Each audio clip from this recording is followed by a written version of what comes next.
पूरी दरार वहां से चटक के, और ये देखिए यहाँ पर, यहाँ से ये चटक गई और उसके बाद नंबर यहाँ का भी आ गया। दरार, ये दरार, ये दरार, ये यहाँ तक, ये दरार यहाँ से ये आ गई, ये स्थिति हो गई है। अब भी मैंने हाथ लगाया, मेरे हाथ में दीवार इतनी कमजोर नहीं होती। ये दरार आ रही है, ये दरार यहाँ से दिखाओ, इधर आओ, इधर आओ एक बार। देखिए ये यहाँ से दरार है, ये पड़ गई, ये पड़ गई, ये दीवार टूट गई। ठीक है, इसके बाद ये चौड़ी दरार हो गई, वहां से चली, यहाँ से चौड़ी दरार हो गई। ये देखिए, ये जो हॉल चलते हैं इनसे धमक मारती है इनसे, और इनसे ही ये दरार चली है। नहीं हमारे यहाँ का कोई भूकंप थोड़ी है जो मतलब शिकायत गले शिकायत करें, क्या करें, मानते नहीं है तो ये एकरे सलवार है तो क्या करें। भरतपुर जिले के भुसावर उपखंड के घाटरी गांव के अंदर अभी हैं हम, और यहाँ पर आपको एक घर दिखा रहे हैं जिस पर लिख रहा है सोलंकी भवन। सोलंकी भवन पर आखिर हमारा क्या काम है? इन्वेस्टिगेशन मीडिया की टीम सोलंकी भवन पर क्यों खड़ी है? देखिए, यहाँ पर न्याय दो या मार दो आंदोलन इनका चल रहा है, घाटरी के लोगों का, स्थानीय लोगों का, जो कि अवैध क्रैशरों के खिलाफ है। इनका कहना है कि अवैध क्रैशर बंद की जाए। जब ब्लास्टिंग होती है वो बिना मानकों की होती है, नियम कायदों के विरुद्ध होती है, नियम से नहीं होती, विधि के विरुद्ध होती है, अवैध होती है, संविधान के खिलाफ होती है। और जब माइनिंग में ब्लास्टिंग होता है तो कई लोगों के घरों में दरारें तक पड़ जाती हैं, घर लोगों के टूट गए। आप समझ रहे हैं ना कि कोई इंसान घर बनाता है तो कितने उसको पापड़ बेलने पड़ते हैं, कितनी उसको पूंजी खर्च करनी पड़ती है, तब जाके एक छोटा मोटा आज के दौर में कोई आशियाना बन पाता है अपने बच्चों के लिए, अपने परिवार के लिए, उनकी सुरक्षा के लिए। लेकिन ये खनन माफिया, ये काला धंधा, काला कारोबार करके लोगों की, इंसान की जान वैसे ले रहे हैं बीमारियों से, वहीं दूसरी तरफ लोगों के मकानों को तोड़ रहे हैं। जसवंत दिखाओ एक बार कि ये जो दिख रहा है आपको, देखिए ये सीधा सीधा दरार है, यानी कि देखिए ये चटक गई दीवार। ये दीवार जो चटकी है ये प्रकृति के प्रकोप से, कोई भूकंप वगैरह जब आ जाता है ऐसा नहीं है, यहाँ पर कोई भूकंप नहीं आया, लेकिन अवैध खनन से, जो माइनिंग से ब्लास्टिंग होता है, जो विस्फोट होता है, जो पत्थरों को फोड़ते हैं, उससे, उसकी धमक से ये भूकंप है। इसको भूकंप इसलिए बोलेंगे, अवैध खनन वाले जो क्रैशर माइनिंग वाले हैं उनका भूकंप है ये। अब इस घर के अंदर जाएंगे, यहाँ पर भी आपको दिखाएंगे। देखिए ये ऊपर से जसवंत दिखाओ, ये दरार है, देखिए पूरी दरार वहां से चटक के, और ये देखिए यहाँ पर, यहाँ से ये चटक गई और उसके बाद नंबर यहाँ का भी आ गया। तो ये बहुत बड़ा जो गंभीर मामला है, लोगों की जान पर अभी बन रहा है कि लोगों की जान वाकई खतरे में है, लोग दहशत में जी रहे हैं। यहाँ पर एक आंटी जी हैं, इनसे भी हम बात करेंगे। लेकिन देखिए तस्वीर कभी झूठ नहीं बोलती, बार बार यही कहते हैं।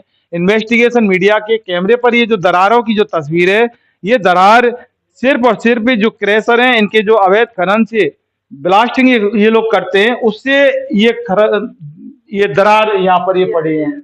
आपको एक बार और दिखाएंगे। जसवंत कुमार हमारे साथ हैं, सहयोगी लगातार हमारे साथ काम कर रहे हैं। ये देखिए ये दरार, ये दरार, ये दरार, ये यहाँ तक, ये दरार यहाँ से ये आ गई। इसके अलावा आपको दिखाएंगे, देखिए जसवंत इधर लाओ कैमरा, ये देखिए वहां से दरार है, और ये हाथ में देखिए, ये दीवार है, ये टूट रही है, मेरे हाथ में आ रही है, ये देखो ये दीवार हाथ में आ रही है, ये देखो, ये देखिए, ये देखिए ये स्थिति हो गई है। अब भी मैंने हाथ लगाया, मेरे हाथ में दीवार इतनी कमजोर नहीं होती, लेकिन इस दरार से ये स्थिति यहाँ पर हो गई है। मामला बहुत गंभीर है। और अगर आप सोचिए कि यहाँ पर चूल्हा है, यहाँ पर ये हीटर है, अगर ये औरतें यहाँ पर काम करेंगी, खाना बनाएंगी, तो उसके बाद, और बनाती भी हैं, अब अगर अचानक कुछ हादसा हो गया, ये दीवार गिर गई, तो उनके साथ क्या होगा? यहाँ पर इन्होंने ये देखिए सब्जी भी काट के रखी है, अब खाना यहीं ये बनाते हैं, और ये बरामदा है, यहाँ पर खाना बनता है, अंदर ये लोग सोते हैं। ऐसे में स्थिति बहुत ज्यादा गंभीर है। ये देखिए, ये देखिए, देखिए बहुत विकराल स्थिति है, ये गंभीर मामला है। ये देखिए ऊपर से, देखिए जसवंत आराम से दिखाओ, जूम करके दिखाओ, यहाँ से दरार आ रही है, ये दरार यहाँ से दिखाओ, इधर आओ, इधर आओ एक बार। देखिए ये यहाँ से दरार है, ये पड़ गई, ये पड़ गई, ये पत्थर यहाँ से गिर गया, और ये देखिए यहाँ तक। समझ रहे हैं ना बात को? इसका मतलब ये है कि ये दीवार पूरी एक ना एक दिन टूटेगी, और यहाँ जो सोने वाले लोग हैं वो दब के मरेंगे इसमें। देखिए इधर देखिए, ये दरार माइनिंग से हुई है।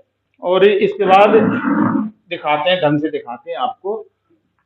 दिखाओ जसवंत, ऊपर आ जाओ, एक बार कुर्सी पे खड़े हो जाओ। इन्वेस्टिगेशन मीडिया देश का चैनल है, आपको सच बता रहा है। ये यहाँ से दरार आई, ये दरार आई, ये देखिए, ये दीवार टूट गई, ठीक है। इसके बाद ये चौड़ी दरार हो गई, वहां से चली, यहाँ से चौड़ी दरार हो गई। ये देखिए, ये देखिए, ये देखिए, ये इन्वेस्टिगेशन मीडिया पर अब ये यहाँ तक आ गई। इसके बाद ये यहाँ तक आ गई। यहाँ पे दिखा दो एक बार, देखिए निशान, ये गई, और उसके बाद यहाँ से ये निशान है। अब ये दरार यहाँ से बढ़ती बढ़ती जाएगी और ये नीचे तक पहुंच जाएगी। ये हालात हैं। अब आप समझ रहे हैं बात को कि अब ये अंदर का कमरा है, यहाँ पर ये लोग सोते हैं, ये खाट बिछ रही हैं, यहीं ये लोग टीवी देखते हैं। अब इन दरारों से क्या होगा, तो एक दिन ऐसा होगा, और इससे इनकार नहीं किया जा सकता कि कोई बहुत बड़ा हादसा, क्योंकि जब दरार हो रही है इसके बाद ये कभी भी टूट सकती है। और बारिश का मौसम है, और इसके बाद जो अवैध इनका क्रेशर का जो ब्लास्टिंग है वो उसका सिलसिला है, वो लगातार जारी है। अब इंसान यहाँ सोएगा, बच्चे यहाँ सोएंगे, औरत यहाँ सोती है, आदमी यहाँ सोता है, तो इस दरार से ये छत गिरने की संभावना है। कभी भी बहुत बड़ा हादसा होगा, जानलेवा हादसा हो सकता है। हम इनसे बात करेंगे आंटी जी से। आंटी जी, आपका नाम क्या है, बताओ। सोना देवी। सोना देवी, ये आपके घर की हालत क्या हो रही है? ये मतलब ये क्रेशल लगी है, जो ये हॉल चलते हैं ना, इनकी धमक से ये दरार फट गई है इनकी। तो ऐसे और अभी आप लोग मर जाओगे। और अभी इन्हें ज्यादा पुराना नहीं है, बहुत बहुत 10-15 साल लास्ट हुई है।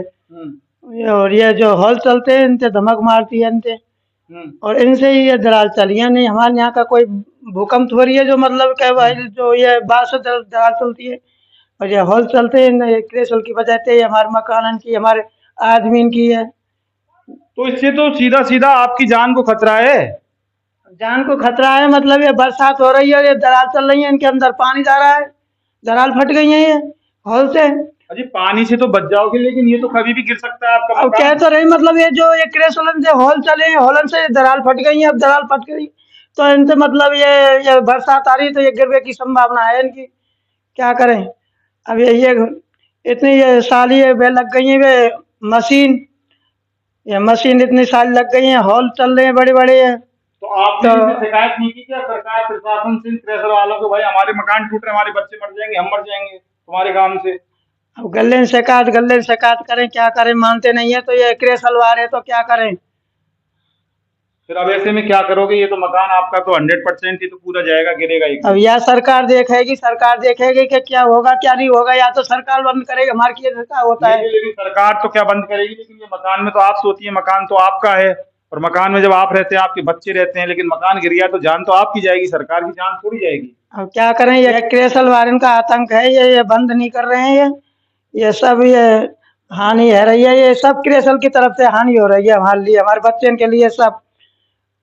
देखिए, क्रेशर वालों का आतंक है, बहुत बड़ी दहशत इन लोगों में है, और इसीलिए दहशत होना कहना बहुत जरूरी है। क्योंकि ये मकान के हालात एक बार जसवंत फिर दिखा दो। ये मकान वाकई कोई यहाँ कोई प्रकृति का प्रकोप नहीं है, कोई भूकंप जैसा कोई घटना यहाँ नहीं हुई है। यहाँ अगर ये तांडव है, यहाँ आतंक है, तो वो अवैध क्रेशरों का है, जो कि मकानों में दरारें पाड़ दी। इन मकानों में इंसान रहते हैं, आप समझ रहे हैं कि कभी भी इंसान की जान जा सकती है, कभी भी यहाँ पर रहने वाले लोगों की जान जा सकती है, यहाँ पर सोने वाले बच्चों की जान जा सकती है। पूरी तरह से मकान है ये, इस मकान के अंदर दरारें आ गई, बाहर दरारें आ गई, बरामदे में दरारें, अंदर दरारें। अब आप ये समझे कि अगर सरकार ने समय रहते इन अवैध क्रेशरों का धंधा, गोरख धंधा बंद नहीं किया, तो फिर ये इंसानों की जान लेते रहेंगे। और सवाल ये है कि क्या घाटी के लोग अवैध क्रेशरों के आतंक में और दहशत के साये में जीते रहेंगे? क्या अवैध क्रेशर वाले ये खनन माफिया हैं, ये घाटी के लोगों को ऐसे ही मारते रहेंगे? तो सरकार की जिम्मेदारी क्या है? क्या प्रशासन, भरतपुर कलेक्टर, एसडीएम भुसावर, इनको ये सारी बातें नहीं दिखती? इनका कहना है कि हमने कई बार अवगत कराया, कई बार इनकी जानकारी दी, कई बार सूचना दी, लेकिन कोई सुनने को तैयार नहीं होता। सरकार इनके वोटों से बनती है, एसडीएम कलेक्टर को तनख्वाह ये लोग देते हैं, और सुरक्षा के दावे जब सरकार करती है, लेकिन ये जो किस तरह से सुरक्षा है, अवैध जो क्रेशर हैं इनसे सुरक्षा के कोई इंतजामात नहीं कर रही सरकार, तो क्या घाटी के लोग इसी तरह से मरते रहेंगे, घाटी के लोग इसी तरह से आतंक के साए में जीते रहेंगे। मामला बहुत गंभीर है और मामला बहुत सेंसिटिव है। सवाल ये नहीं है, इनका यही कहना है कि जो भी प्रेशर विधि के सम्मत है, विधि के अनुसार चल रही है, उससे कोई दिक्कत नहीं है, लेकिन जो विधि के विरुद्ध क्रैशर संचालित हो रही है, वो नियम कायदों से संचालित नहीं हो रही, उसको तुरंत प्रभाव से बंद करना चाहिए, वरना इस तरह से मकान है ये गिरते रहेंगे और लोग दबते रहेंगे। इन्वेस्टिगेशन मीडिया को आप ज्यादा से ज्यादा सब्सक्राइब कीजिए, हमारे वीडियो को लगातार आप शेयर करते रहिए। इन्वेस्टिगेशन मीडिया को आप ज्वाइन भी ज्यादा से ज्यादा कीजिए, आप सपोर्ट कीजिए। यकीन मानिए कि जब हमें लगा कि ये खनन माफिया इस तरह से पनप रहा है, घाटी के लोग लामबंद हो चुके, खनन माफिया के खिलाफ मोर्चा खोल चुके, तो फिर हम भी हमारा जो दायित्व है वो निभाने से पीछे नहीं हटे।